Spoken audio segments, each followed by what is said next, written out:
आदेशाची दिव्य शक्ती. हिमालयातील गूढ भेट. प्राचीन काळी हिमालयाच्या बर्फाच्छादित पायथ्याशी धुक्याने झाकलेली एक गुहा होती. गुहेत गुरु मच्छिंद्रनाथ ध्यानस्थ बसले होते आणि बाहेर त्यांचे सेवक गोरक्षनाथ धुनी पेटवून बसले होते. त्या रात्री थंड वाऱ्यात आणि शांत वातावरणात एक अनोळखी साधक त्या दिशेने येत होता. त्याच्या चेहऱ्यावर थकवा, डोळ्यांत भ्रम आणि मनात प्रश्नांचे वादळ होते. साधकाने गोरक्षनाथांना वाकून नमस्कार केला. मला गुरुदर्शन हवे आहे. माझं मन अस्वस्थ आहे.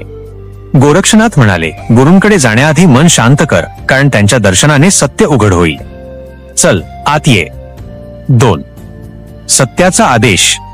गुरुगृहात प्रवेश करताच मच्छिंद्रनाथांनी डोळे उघडले. त्यांच्या डोळ्यांतून जणू तेजाचा प्रवाह बाहेर पडत होता. काय शोधतोस वत्सा? त्यांनी विचारले. साधक म्हणाला, गुरुदेव, मी अनेक गुरूंकडे गेलो, मंत्रतंत्र केले, पण मला परमात्मा दिसत नाही. तो वेगळा आहे का मीच तो आहे? मच्छिंद्रनाथ मंद हसले आणि म्हणाले, परमात्मा बाहेर नाही, तो तुझ्याच अंतःकरणात आहे. जीव आणि शिव, गुरु आणि शिष्य हे वेगळे नाहीत. हा एकच सत्य आदेश आहे. जेव्हा हा आदेश तुझ्या अंतःकरणात स्थिर होईल तेव्हा तू मुक्त होशील. 3. आदेश या शब्दाचा जन्म. गोरक्षनाथांनी विचारले, गुरुदेव, हा सत्य आदेश सर्व साधकांपर्यंत पोहोचावा यासाठी आपण काय करू? मच्छिंद्रनाथ म्हणाले, आजपासून नाथ संप्रदायातील प्रत्येक साधकाने भेटीत आदेश म्हणावे. हा शब्द म्हणजे आत्मदेश वजा आत्म्याचा देश, परमात्म्याचे घर. आदेश म्हणताना हे लक्षात ठेव की आपण दोघेही एकाच सत्याचे, एकाच परमात्म्याचे भाग आहोत. त्या क्षणापासून नाथ संप्रदायात आदेश हा शब्द अभिवादन, प्रणाम आणि गुरुस्मरणाचा शाश्वत मंत्र झाला. 4. आदेशाची परीक्षा. काही दिवसांनी त्याच साधकाला एका गावात पाठवण्यात आले. ते गाव काळ्या जादूच्या प्रभावाखाली होते. लोक आजारी पडत होते आणि प्रेतछाया फिरत होत्या. तो साधक धैर्याने पुढे गेला. गावाच्या चौकात काळ्या वस्त्रातील एक तांत्रिक उभा होता. कोण आहेस तू, माझ्या गावात पाऊल टाकणारा? तांत्रिकाने विचारले. साधक म्हणाला, मी नाथ संप्रदायाचा साधक आहे. तांत्रिक गर्वाने म्हणाला, माझ्या शक्तीला कोणी आवर घालू शकत नाही. साधकाने डोळे मिटून उच्चारले, आदेश. त्या क्षणी जणू वीज चमकली, धुळीचे वादळ उठले आणि तांत्रिकाचे मंत्र निष्प्रभ झाले. गावकऱ्यांनी पाहिले की तो तांत्रिक खाली बसून रडत होता.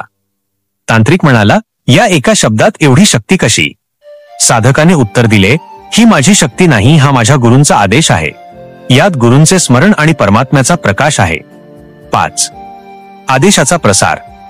त्या घटनेनंतर गावात नाथ संप्रदायाचे नामस्मरण सुरू झाले. लोक भेटले की एकमेकांना आदेश म्हणू लागले. गावातले आजार, भूतबाधा आणि भीती हळूहळू निघून गेली. हा शब्द पुढे देशभर पसरला आणि आजही प्रत्येक नाथ योगी भेटीत अभिमानाने म्हणतो, आदेश. गूढ अर्थ. गुरुस्मरण आदेश म्हटल्यावर गुरूंची उपस्थिती आपोआप जाणवते. अद्वैत तत्वज्ञान, यात तू आणि मी एकच ही भावना आहे. संरक्षण. हा शब्द उच्चारताना नकारात्मक शक्ती दूर जातात. 7. शेवटचा प्रसंग. वर्षांनंतर तोच साधक पुन्हा हिमालयात आला. त्याने मच्छिंद्रनाथांना वाकून म्हटले, गुरुदेव, आपल्या एका शब्दाने हजारो जीवांचे कल्याण झाले.